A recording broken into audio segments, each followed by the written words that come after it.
Ok, entonces sobre los documentos de proyecto que nosotros solemos utilizar, son muchísimos más, ¿ya?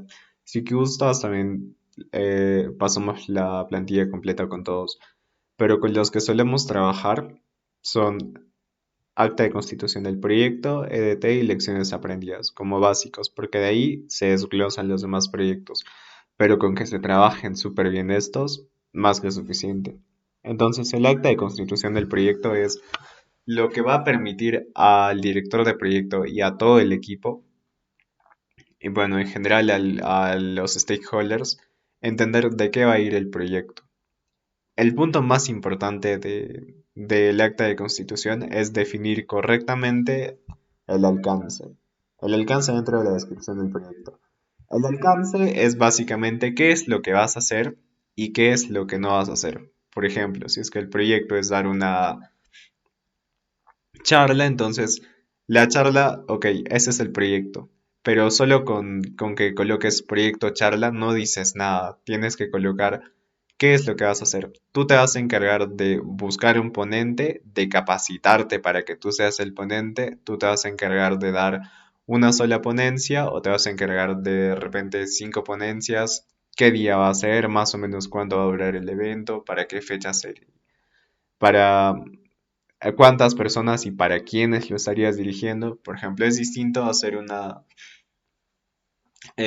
campaña de concientización para un público mayor que para un público de niñitos. Entonces tienes que especificar bien qué es lo que van a hacer y qué es lo que no van a hacer. Como ejemplo, otro proyecto de armar, de construir un edificio. Con solo decir construir un edificio no está haciendo nada específico. Entonces, cuando desarrollen el proyecto, puede que les ocurra de que no saben qué tanto tienen que hacer o qué tampoco tienen que hacer. Entonces, definen bien si es que del edificio se encargan de instalaciones eléctricas, de hacer las contrataciones, de cargar los ladrillos, de colocar el cemento, si es que de repente solo se van a encargar de los acabados finales, etcétera. Definir bien qué es lo que van a hacer y qué es lo que no van a hacer. Justificación lo solemos colocar porque debe haber un motivo suficientemente importante por el que se esté realizando el proyecto.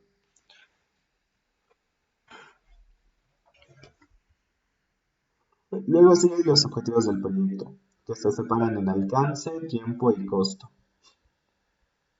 Alcance, más que nuevamente colocar el qué es lo que vas a hacer y qué es lo que no vas a hacer como arriba, colocas, ok, ¿qué es lo que quieres lograr? Por ejemplo, si es que es un webinar, una conferencia, una presentación, entonces, ¿cuál es tu objetivo? ¿Cómo lo quieres medir? ¿Quieres medirlo?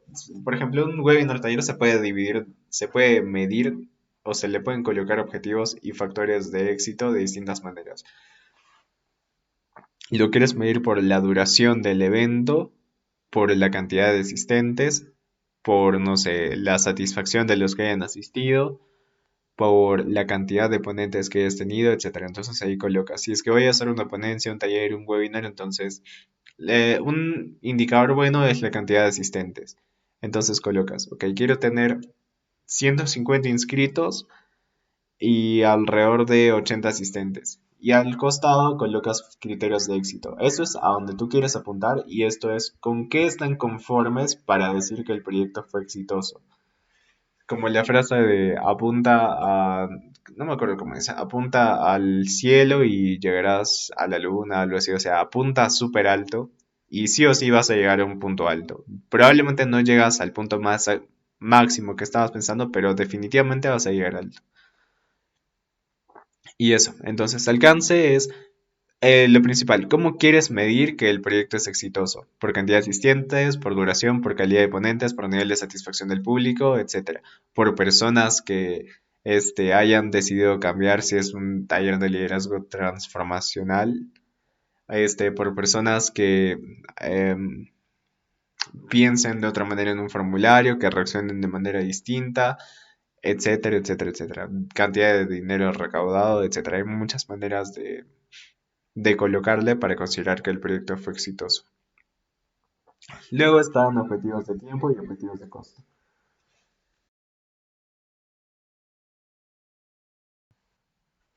Objetivos de tiempo es, deben tener planificado, y eso está más abajo, más o menos cuánto va a durar el proyecto. Entonces, objetivos de tiempo, colocas. El objetivo es realizarlo en no más de 4 semanas. Criterios de éxito, no exceder el tiempo de 4 semanas y media, por ejemplo, porque se deben asignar colchones de tiempo y colchones de dinero.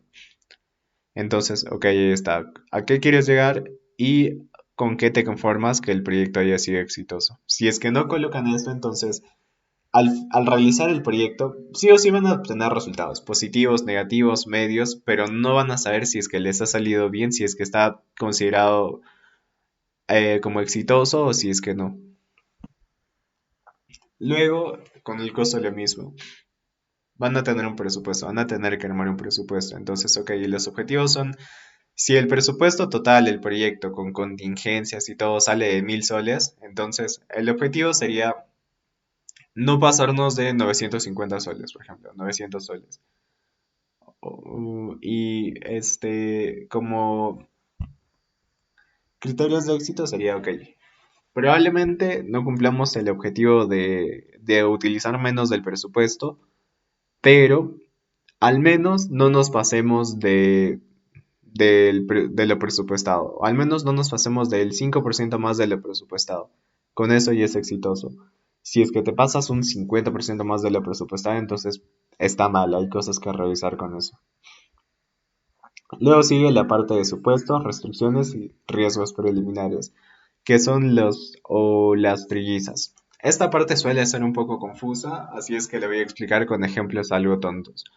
Supuestos es lo que se puede dar por sentado. ¿Qué es lo que va a suceder? ¿Qué es lo que sabemos que no va a cambiar? No decimos necesariamente durante toda la eternidad, porque no hay nada eterno, pero por lo menos durante el tiempo en el que se ejecuta el proyecto.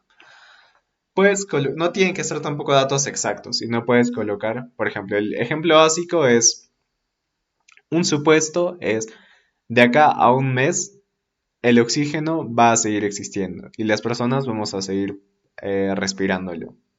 De acá a un mes es muy probable, casi seguro, es un supuesto, de que el oxígeno no va a desaparecer. Número dos, am, vamos a seguir viviendo de acá al día de mañana, vamos a seguir estando en el planeta Tierra.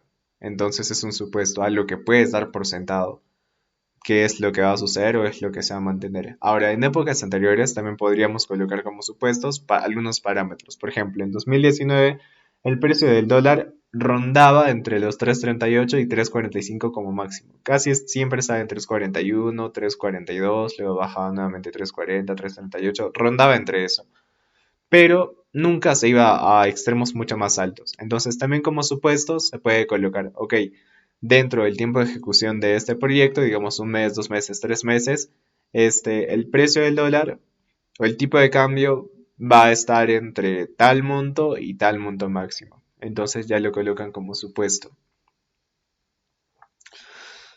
Como restricciones son cosas que los limiten. No solamente de tiempo, de presupuesto, que son los más habituales, sino también de capacidad.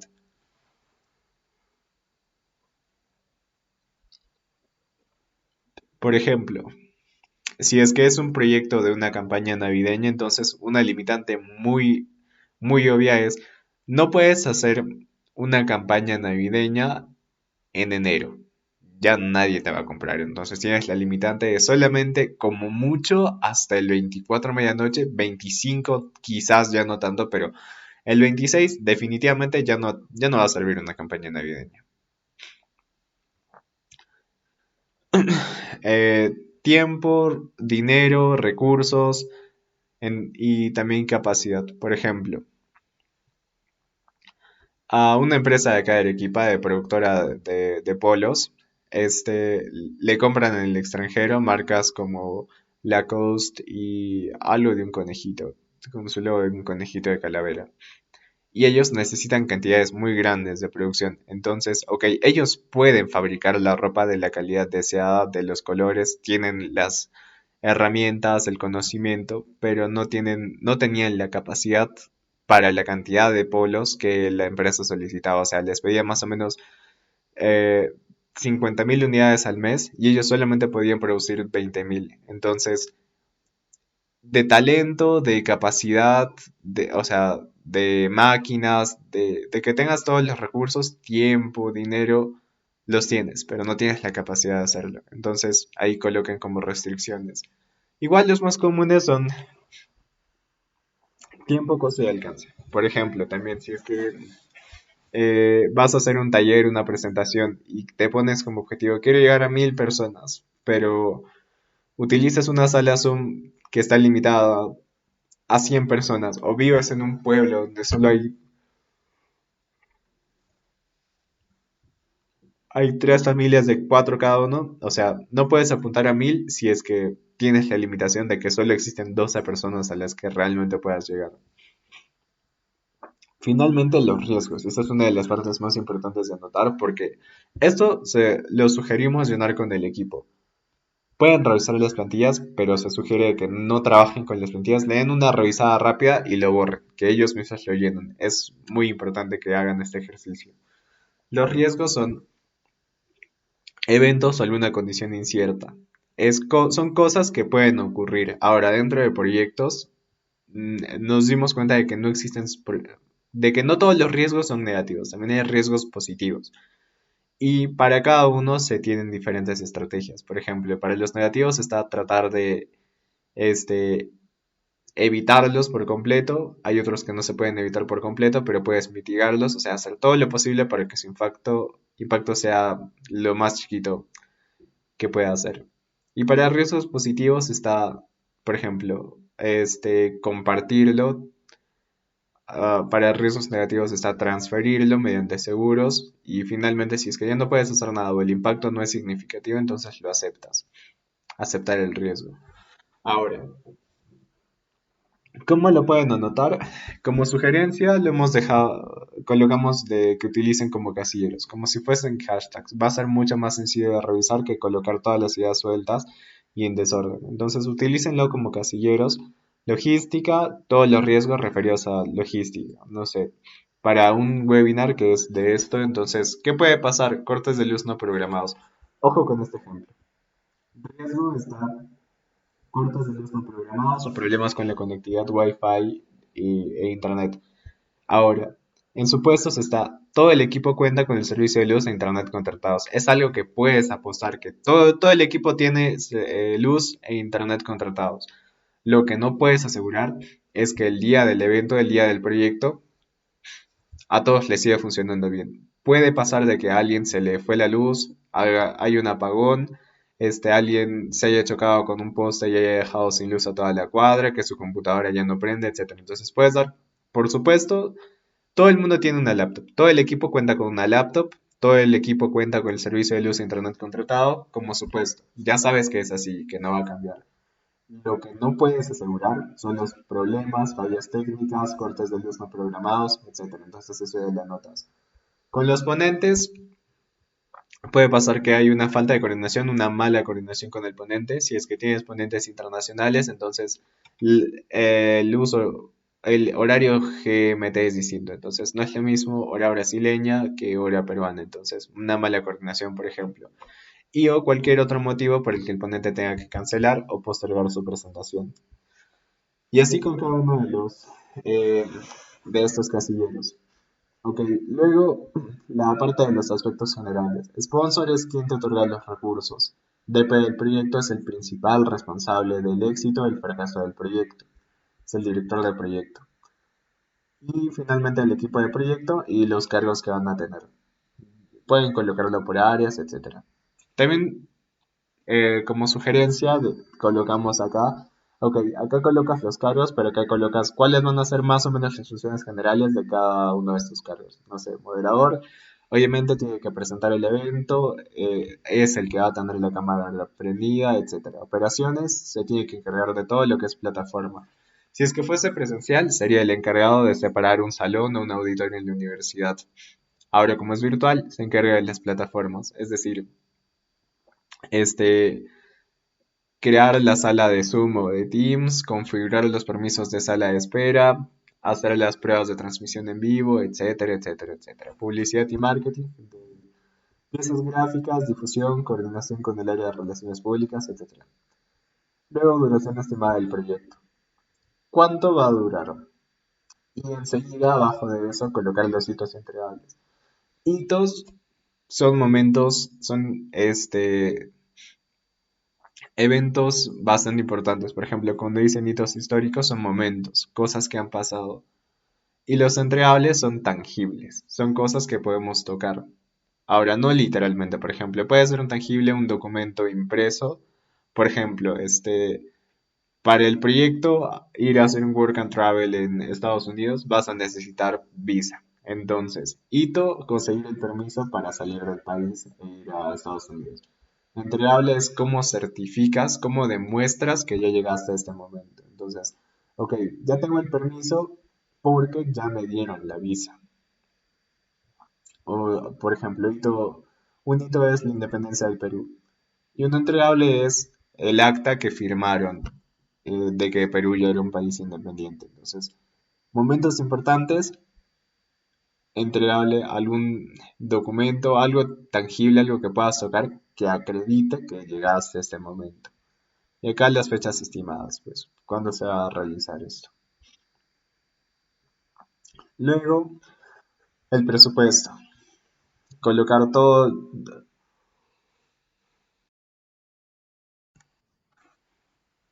a rasgos generales, todos los puntos en los que se estarían incurriendo en gastos. Y al final, colocar una reserva de contingencia. En proyectos le trabajamos como 10%, pero eso le pueden modificar como ustedes gusten. Entonces ya, ok, ahí 60, 60, 10, 200. Nuestros proyectos son en general, bueno, apuntábamos a hacer costo cero porque es por trabajo voluntario. Sin embargo, para que sea una buena práctica para ustedes, así les vaya a salir gratis. Apunten cuánto les saldría si es que no tuvieran ese amigo que tiene una cuenta en Zoom, por ejemplo. Si es que tuvieran que alquilarlo que comprarla, ¿cuánto les saldría? Si es que el ponente no fuera amigo de tal persona, entonces ¿cuánto nos cobraría? La electricidad y conexión a internet, ¿cuánto sale? Entonces ahí anótenlo. Finalmente, los stakeholders, que son los grupos de interés, los interesados. Los stakeholders son cualquier persona u organización que se vea, ojo con esto, también son dos puntos de vista diferentes. El primero es que se vea afectada por la realización o no de algún proyecto. Y en segundo lugar es que afecte la realización o no de un proyecto. Por ejemplo, que se vea afectada por la realización o no en poblaciones donde no llega el agua potable, entonces la construcción de una reserva, si es que se construye o no se construye, a ellos les afecta directamente. Si es que se construye, chévere, les afecta positivamente. Si es que no se construye, les afecta negativamente porque significa que no van a continuar sin acceso al agua. Entonces, son un grupo de interés porque a ellos les afecta directamente el proyecto, si es que se realiza, si es que no. Por otro lado, personas o organizaciones que afecten la realización o no del proyecto son, por ejemplo, las autoridades. O sí, pues en general autoridades, no solamente autoridades políticas, sino autoridades, no sé, empresariales, organizacionales, universitarias, etcétera. Por ejemplo, si es que están por realizar una tarea ya de universidad y tú ya le estás avanzando a la mitad, te dicen haz un FODA de esta empresa. Ya estás avanzando, ya estás a la mitad, pero de la nada te dice, ¿sabes qué? Cambia, ya no hagas el FODA, haz este solamente bueno, haz un análisis de las cinco fuerzas de Porter. Entonces, él afecta la realización de tu proyecto. Lo mismo en proyectos más grandes, o sea, construcción, etcétera. Si es que hay alguien que puede afectar la realización de tus proyectos o que se vea afectado por la realización o no de este, es un stakeholder y tienes que anotarlo.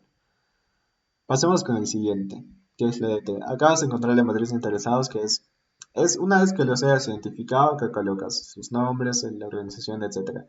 Y colocas cuál es la posición actual y cuál es la posición deseada. Lo vas llenando y acá te aparecen las estrategias automáticamente. Por ejemplo, para para el CAE universitario, para la participación de sus estudiantes en el CAE universitario, tendrían como interesado a la universidad. o a los rectores de la universidad. La posición actual seguramente es que apoyen. Y de repente ustedes quieren que se vuelva líder, que los apoye más activamente.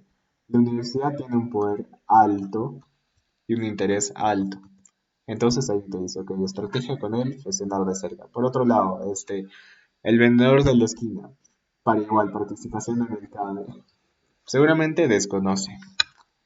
Y tú quieres que, ok, pase a apoyar. Su poder en el proyecto es, o sea, el poder que afecta al proyecto es bajo y su interés también es bajo. Entonces a él monitorear por si cambia de estado. Es como que no lo puedes ignorar porque los stakeholders se mueven. La matriz de interés y poder se mueven. De repente, el señor que está ahí vendiendo el día de mañana se vuelve presidente. Entonces tiene un poder mucho mayor. Y su interés también puede subir. Entonces no se descarga, solo te dice, te recomiendo que lo monitorees por si cambia de estado. Y así con cada uno de los demás.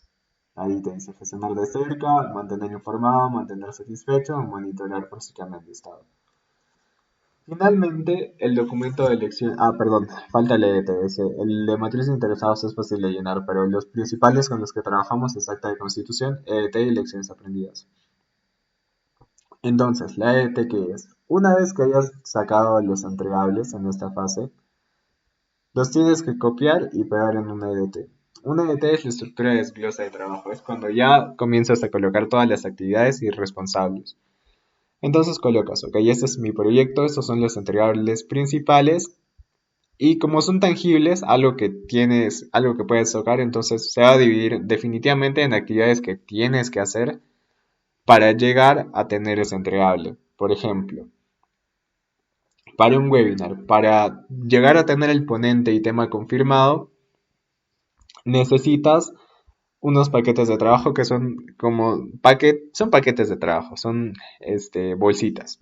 Y luego los divides en actividades más chiquitas y específicas. Ok, entonces, para llegar a tener el ponente y tema confirmado, necesitas primero saber quiénes pueden ser tus ponentes. Para eso, ok, paquete de trabajo, evaluación y selección de perfiles. Y las actividades serían listar a los posibles ponentes y los temas. Puedes hacer una lluvia de ideas, etc.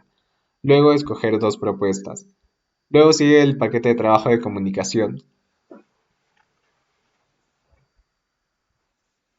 donde encuentras actividades como contactar formalmente e invitar al ponente, o sea, ya escribirle por correo, teléfono, etcétera, por LinkedIn. Y luego comunicar al equipo si es que la primera propuesta del ponente lo aprobó o no. Probablemente te diga, ok, sí te ayudo para el tema y para la fecha que me has dicho, estoy libre, entonces sí te ayudo. O también probablemente te diga que no. Entonces tienes que comunicarlo con el equipo. Y ya una vez si es que te dice que no está disponible, entonces pasan a la segunda propuesta. Ahí está. La estructura de desglose de trabajo es los entregables y qué es lo que tienes que hacer para llegar a obtener ese entregable. Luego, hasta ahí termina la estructura, la EDTA. En realidad se hace en forma de un mapa conceptual de manera vertical, de arriba hacia abajo. Pero, como puedes ver, es muy difícil de entender y de colocar de esta manera porque en Word, o sea, como son muchas actividades y el texto es muy largo, no te deja ver nada. Entonlo, mejor decidimos colocarlo en un Excel de manera horizontal. Así todo el equipo puede estar pendiente de qué actividades hay y además agregar algunas columnas donde coloques otros datos. Por ejemplo, ok, ya para estas actividades o para esta actividad en específico, ¿quién va a ser el responsable? Por ejemplo, piezas gráficas, le toca a, no sé, Juan. Entonces, ok, responsable de eso, Juan. Algunas consideraciones que debe tener, por ejemplo, ok, este taller, este webinar no lo estamos realizando solo, sino lo estamos realizando en conjunto, entonces consideren incluir en las publicaciones, en el diseño de los flyers, los logos de ambas organizaciones. Los encuentras en tal enlace, por ejemplo, y ahí colocan indicaciones. Y finalmente la fecha de inicio y fecha de fin. Entonces, ok, para todo este entregable nos va a tomar tantos días, de tal día a tal día. Y lo van llenando. Una vez que tengan hasta acá, son los entregables, paquetes de trabajo y actividades, es una EDT. Una vez que le agregas fecha de inicio y de fin, ya se convierte incluso en tu cronograma. De ahí colocas, ok, para esta semana uno, semana 2, semana 3, vas pintando un diagrama de Gantt. Ahí tal, de tal fecha, esta actividad. Luego esta otra actividad va a demorar 3 días. Luego está 2 días. Luego crear el evento en Facebook un día. Difundirlo un día. Tal. Ya lo puedes convertir en un diagrama de Gantt. Pero, como digo, y ya para acabar, con esos 3 documentos, más que suficiente para poder trabajarlos bien. Acta de constitución, matriz interior, perdón, acta de constitución, EDT y elecciones aprendidas. ¿Qué ya es esto? Una vez que ya hayan realizado el proyecto, lo hayan ejecutado, no es que apenas lo ejecutas, ya finalizó. Tienen que tener, bueno, una buena práctica es realizar el documento de lecciones aprendidas, que es bastante sencillo. Se reúnen con el equipo del proyecto, se sientan y conversan. Ok, después de haber hecho el proyecto, ¿qué es lo que ha pasado? ¿Qué funcionó bien y qué pudo haber salido mejor? En este caso, con la plataforma, entonces, ok, la transmisión salió súper bien. Lo configuramos desde OBS o desde el mismo Zoom. Encontramos una opción que lo hace mucho más rápido. Entonces, lo que funcionó bien es una sugerencia para los próximos proyectos puedan tomar esto y, o sea, ya es algo que funciona bien. Entonces, lo pueden tomar como guía, como base incluso. Y lo que puede mejorar también es para que lo revisen en próximos proyectos y no se repita. Por ejemplo, para una ponente, la respuesta demoró un poco. Entonces, ¿qué podemos hacer? Contactarla con mayor anticipación. Este, para la organización de un proyecto, de un pedido, por ejemplo. Un área, tú lo llenas rápido, haces la solicitud al toque, pero el área de logística, de pedidos o de compras, puede que se demore. Todos saben que se demore. Entonces, ok, ¿qué es lo que puede mejorar? Si ya sabes que se demore, entonces contáctala desde más antes.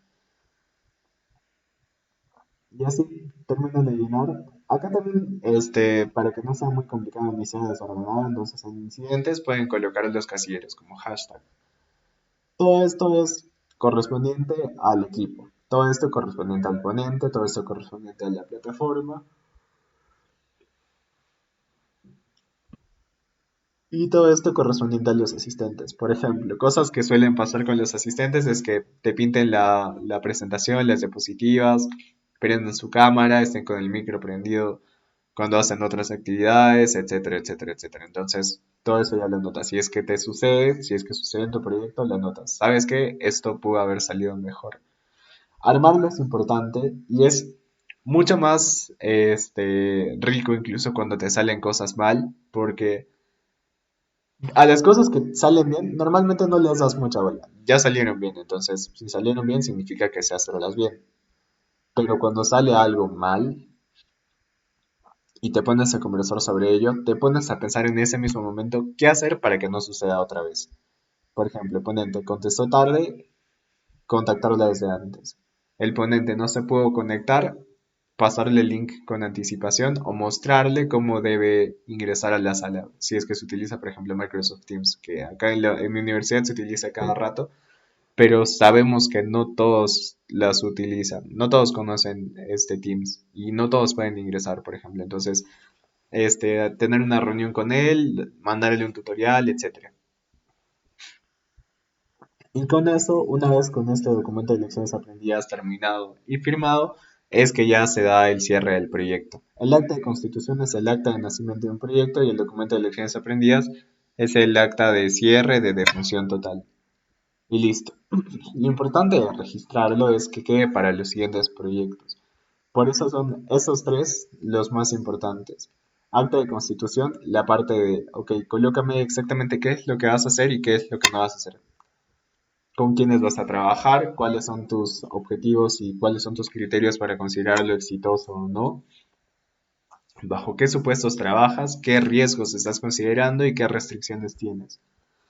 La EDT, cuáles son tus entregables y qué necesitas, qué actividades necesitas realizar para llegar a ellos. Si te das cuenta, en entregables son más que todos sustantivos.